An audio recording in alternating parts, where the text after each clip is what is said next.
Hello दोस्तों, मैं जी स्वागत करता हूं आपके अपने चैनल जीत फुरी पर। इस वीडियो में अपन देखेंगे पार्ट 14 बसवा का खेत। कक्षा 4 की अपन पर्यावरण अध्ययन देख रहे हैं। तो इसमें अपन एडगेट अभ्यास पुस्तिका को सॉल्व कर रहे हैं, ठीक है ना। तो अपन ने 13 अध्याय तक पूरा सॉल्यूशन देख लिया है, जो कि आपको डिस्क्रिप्शन में पूरी प्लेलिस्ट मिल जाएगी। तो वहां से जाकर आप लगातार वीडियो देख सकते हैं, ठीक है ना। तो इसमें अपन सॉल्व करने से पहले क्या करते हैं, जैसे कि हर वीडियो में करते हैं, अपन भूमिका को पढ़ते हैं। तो इसमें भी अपन इसको पढ़ लेंगे पहले, उसके बाद अपने क्वेश्चंस पर चलेंगे। यहाँ पर लिखा हुआ है, राम के पिताजी एक किसान हैं। आजकल वो अपने पिताजी के साथ रोज खेत पर जाता है, क्योंकि गेहूं की बुआई का समय चल रहा है। वो देखना चाहता है कि कैसे फसल बोई जाती है। राम ने देखा कि उसके पिताजी बैल व हल से खेत में जोत रहे हैं। हल से खेत जोतना बहुत मेहनत का काम है। आजकल ट्रैक्टर से यह काम आसानी से हो जाता है। राम के पिताजी के पास इतने पैसे नहीं है कि वो ट्रैक्टर खरीद सके, ठीक है ना। तो पहले हल से होता था एक काम, अब लेकिन ट्रैक्टर चल गए हैं तो बहुत ही सहूलियत मिल जाती है। आगे, खेत जोतने के दिन बाद राम ने देखा कि उसके पिताजी गेहूं के बीज बो रहे हैं। उसने देखा कि बीज एक समान दूरी पर निश्चित मात्रा में डाले रहे हैं। उनके पिताजी ने बताया कि बीज ज़्यादा होने पर फसल ज़्यादा घनी हो जाएगी और पर्याप्त धूप और खाद नहीं मिलने से खराब हो जाएगी, और कम डालने पर कम पैदावार होगी। इसलिए बीज की सही मात्रा जरूरी है, ठीक है ना। अब इसके दिए कुछ दिनों बाद राम के पिताजी ने खेत और पानी और खाद डालना शुरू किया। इस प्रकार 4-5 महीने की मेहनत के बाद गेहूं की फसल पाकर तैयार हो गई। राम अब समझ आ गया कि खेत का काम बहुत मेहनत का होता है, ठीक है ना। यहाँ से देखिए, यहाँ से अपने अभ्यास प्रश्न स्टार्ट होते हैं, जिसमें अपन को सबसे पहले क्या मिलता है, बहुविकल्पी प्रश्न, जिसमें लिखा होता है सही विकल्प चुनकर लिखिए। अब यह खेत की मिट्टी को नरम करने के लिए औजार कहते हैं, उसको खूंटी कहते हैं। क्या कहते हैं? खूंटी, ठीक है ना। आगे चलिए, यहाँ पर अपन ने क्या करा, लिख भी दिया है खूंटी।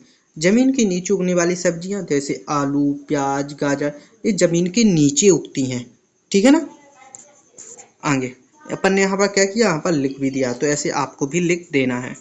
अब क्या करना है, आगे अगला क्वेश्चन क्या है, प्याज की फसल में कितने दिनों में छोटे छोटे पौधे निकल आते हैं। तो देखिए 20 दिन में छोटे छोटे पौधे निकल आते हैं, तो यहाँ पर लिख भी दिया अपन ने 20 दिन। ओके, अब क्या करना है, अति लघु उत्तरीय प्रश्न को लिखना है। वसुआ का परिवार क्यों खुश था। वसुआ का परिवार प्याज की अच्छी फसल होने से खुश था। यहाँ पर आप प्याज लिखा हुआ है, ठीक है ना, प्याज लिख लेंगे अपन।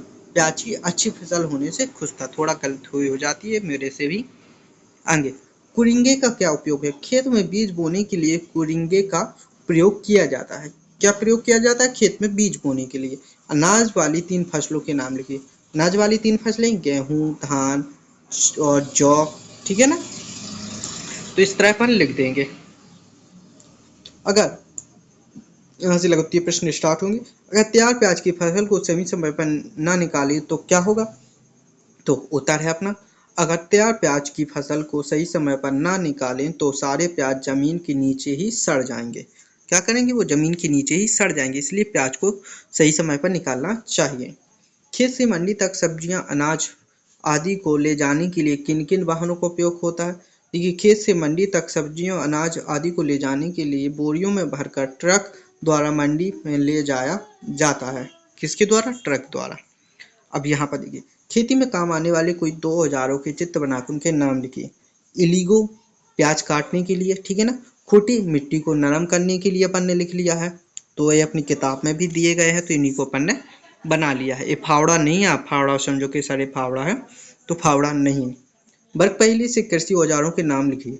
देखिए, कुदाल, फावड़ा, खुरपी, हल और हसिया। तो यहाँ पर अपन ने इसको लिख दिया, कुदाल, फावड़ा, खुरपी, हल, हसिया, ठीक है ना। बाकी और भी इसमें दिए गए हैं, तो लेकिन वो अपने जैसे काम की नहीं है, जैसे गाजर ये कृषि के औजार नहीं है, ये सब्जियां हैं, ठीक है ना।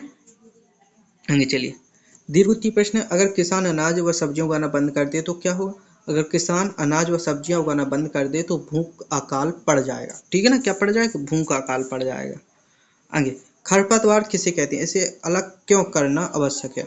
कुछ पौधे बिना बोए उग जाते हैं, उसे खरपतवार कहते हैं। अगर इसे फसल से अलग नहीं करेंगे तो फसल ठीक से नहीं उगेगी, ठीक है ना। इसलिए इसे अलग करना जरूरी होता है। तो यहाँ पर अपन ने इसको भी कंप्लीट सॉल्यूशन देख लिया है। अब क्या करना है अपन को, इस वीडियो को अपने दोस्तों के साथ शेयर कर देना है, वीडियो को लाइक और चैनल को सब्सक्राइब कर देना है। मिलते हैं अगली वीडियो में, तब तक के लिए धन्यवाद।